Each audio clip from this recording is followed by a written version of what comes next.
ISSSTE informa. Historias de Luz y Plata. Como parte del 60 aniversario del ISSSTE, el Instituto impulsa actividades que fomentan la cultura entre los derechohabientes. Por ello, el director general, Luis Antonio Ramírez Pineda, firmó un convenio con el Instituto Nacional de Antropología e Historia para acercar diferentes exposiciones del acervo del INAH que dan cuenta de la historia de nuestro país. La Dirección Normativa de Prestaciones Económicas, Sociales y Culturales, encabezada por Edgar Díaz Garcilaso, presenta Historias de Luz y Plata, la primera exposición del ISSSTE junto con el INAH, cuyo acervo fotográfico recorre de 1845 hasta la primera mitad del siglo XX. La diversidad documental, fotográfica, preservada en la Fototeca Nacional, permite aproximaciones desde la historia o bien desde la estética y dan cuenta de una multiplicidad de elementos y perspectivas que conforman nuestro país. Así, esta colaboración permite a nuestros derechohabientes no solo disfrutar de una muestra cultural de sus raíces, sino de personajes y escenas que reafirman la identidad de ser mexicano. Galería de Monolitos. Es 1904 y Charles White y Winfield Scott hicieron un registro de un verdadero tesoro antropológico histórico, escondido ante nuestros propios ojos por siglos. Se encuentran en la sala del Museo Histórico de México y aquí yacen algunas de las piezas que darán forma a 7 de los museos más importantes de México. Exhibición aérea en los campos de Balbuena, del Archivo Casasola. En 1905, el gobierno adquirió los terrenos de Balbuena, que para 1915 Venustiano Carranza destinó a la Escuela Nacional de Aviación. Los llanos de Balbuena eran idóneos para despegues y aterrizajes aéreos. El 30 de noviembre de 1911, 9 meses después de esta foto, el mismísimo Francisco I. Madero estuvo en Balbuena.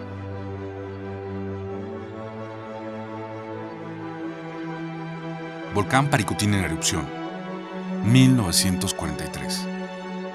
Rafael García pudo captar la erupción del Paricutín. Ubicado en Michoacán, es el único volcán del siglo XX que cuenta con acta de nacimiento. 20 de febrero de 1943 a las 3:30. Esta fotografía tiene especial valor documental. Niños en Xochimilco. Hugo Breme, 1920. De origen alemán, el fotógrafo Breme llegó a México en 1905. Su obra es pictorialista y fabuladora de paisajes. Como muestra esta imagen de ensueño en el canal de Xochimilco, su fotografía se enfoca en las costumbres, de ahí los niños con la madre, y tuvo el mérito de dejarnos un legado iconográfico del México postrevolucionario. Mujeres en la Estación Buenavista, de Jerónimo Hernández, en el Archivo Casasola, 1912. Esta imagen nos es especialmente entrañable. Se trata de la estación que alguna vez se erigió como tal a unos pasos de la oficina central del ISSSTE. El edificio de la terminal de estilo neoclásico fue inaugurado por Sebastián Lerdo de Tejada. Fue la primera conexión entre México y Veracruz. Poco más tarde, fue el punto de partida para el primer ferrocarril en México. Retrato, México, 1845. Los estudios fotográficos fueron abriendo en las ciudades más importantes de México.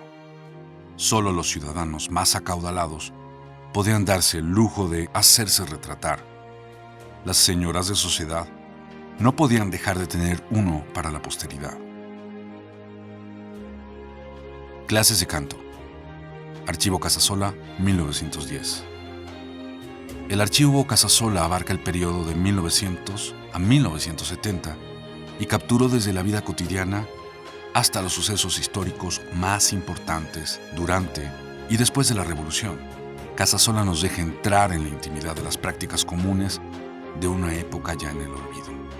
Aquí, una clase de canto en la que las niñas uniformadas siguen a una institutriz. Novias, damas y pajes en estudio fotográfico. Esta fotografía de 1918 fue tomada por Agustín Víctor Casasola a sus 44 años. se le considera uno de los primeros documentalistas de América Latina.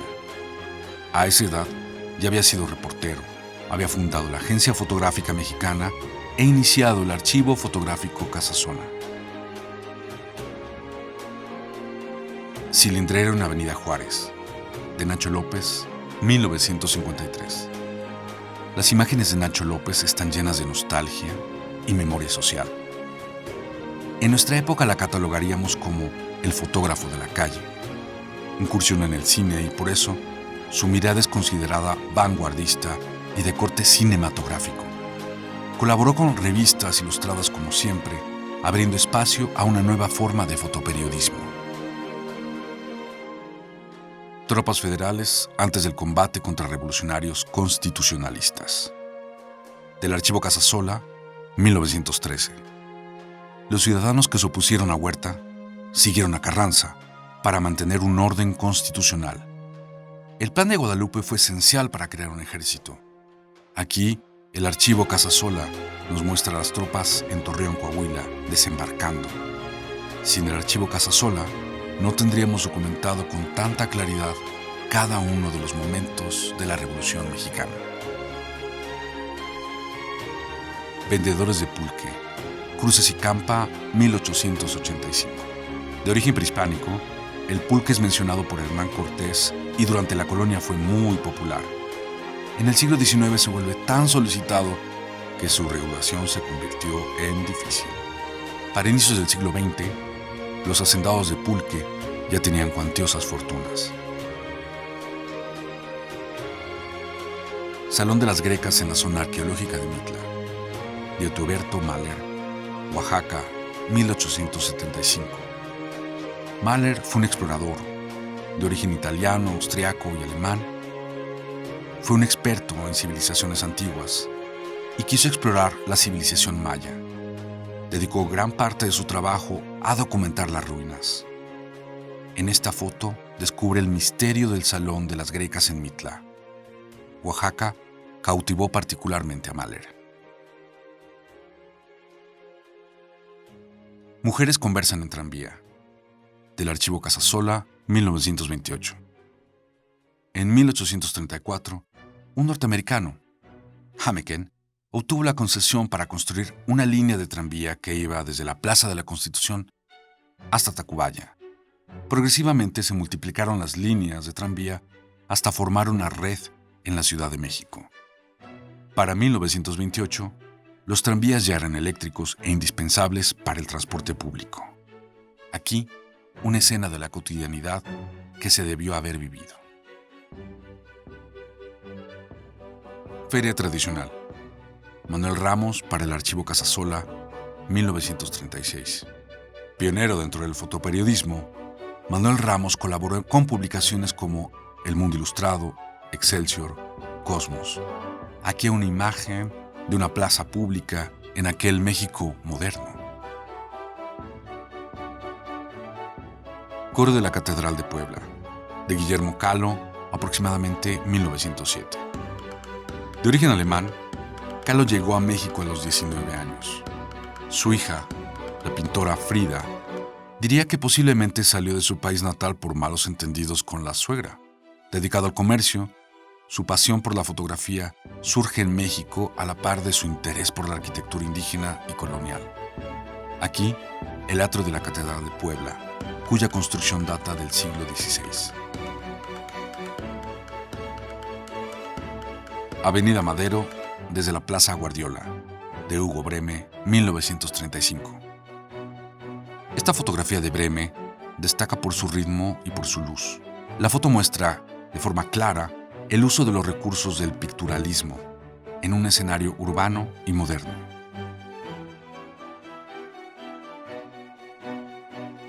Iglesia de Santo Domingo, de 1858, del fotógrafo Claude Désiré Charnay. Nacido en Francia, Charnay viajó a América en 1857. Esta fotografía es de su primer viaje a México. Venía con la intención de documentar ruinas prehispánicas y edificios virreinales. Charnay publicó libros sobre los monumentos mexicanos que sirvieron como catálogos e incluso presenció el desembarco de las tropas de Maximiliano de Austria. Tarde de lluvia en el Zócalo, 1921. Del archivo Casasola. Una imagen citadina de México, ya en aras de entrar a un nuevo periodo y adquirir las costumbres modernas. Una imagen entrañable de la temporada de lluvias en pleno Zócalo capitalino.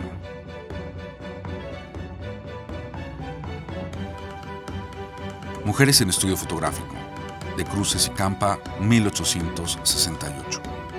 En la década de 1860, Cruces y Campa figuró como una firma fotográfica de retratos de estudio.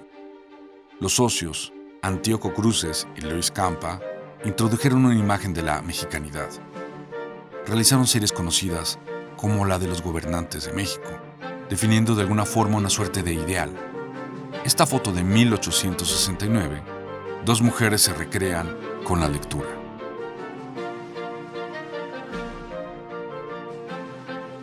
Grupo de series de la Isla Tiburón en estudio fotográfico, de Alfred Laurent, Sonora, 1891.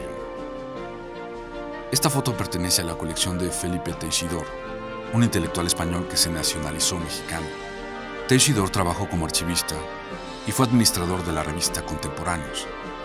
Fue un gran coleccionista y realizó investigaciones históricas. Su acervo está formado por fotografías solicitadas a fotógrafos extranjeros, como es el caso de la de Laurent, que servían para documentar e ilustrar la realidad mexicana. Gran parte de este material ha servido para el estudio del patrimonio nacional. Agradecemos las facilidades que Lina y su director, Diego Prieto, nos dieron para la realización de esta exposición. Gobierno de México.